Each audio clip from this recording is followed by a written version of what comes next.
بسم اللہ الرحمن الرحیم۔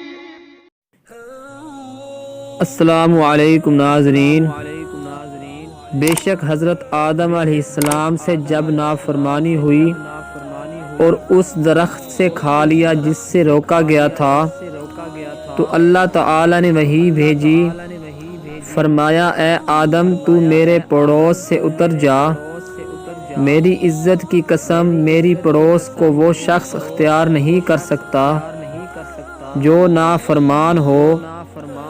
حضرت آدم علیہ السلام زمین پر کالے ہو کر اتر آئے تو فرشتے رونے اور چیخنے لگے اور عرض کیا، اے رب وہ تو ایک ایسی مخلوق ہے جس کو تو نے اپنے ہاتھوں سے پیدا کیا اور تو نے اسے جنت میں ٹھکانہ بھی دیا اور تو نے اسے اپنے فرشتوں سے سجدہ بھی کروایا،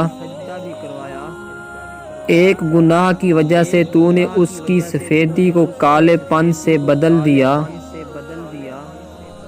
پھر اللہ تعالی کی طرف سے حضرت آدم علیہ السلام کی طرف وحی آئی، فرمایا اے آدم علیہ السلام آج اس 13ویں کو میرے لیے روزہ رکھو۔ حضرت آدم علیہ السلام نے اس 13ویں کو روزہ رکھا تو ان کا تہائی حصہ سفید ہو گیا۔ پھر اللہ تعالی کی طرف سے وحی آئی، فرمایا اے آدم میرے لیے اس 14ویں کو بھی روزہ رکھو۔ چنانچہ انہوں نے اس 14ویں کو بھی روزہ رکھا تو ان کے 2 حصے سفید ہو گئے۔ پھر اللہ تعالی کی طرف سے وحی بھیجی گئی، فرمایا اے آدم علیہ السلام میرے لیے اس 15ویں کو بھی روزہ رکھو۔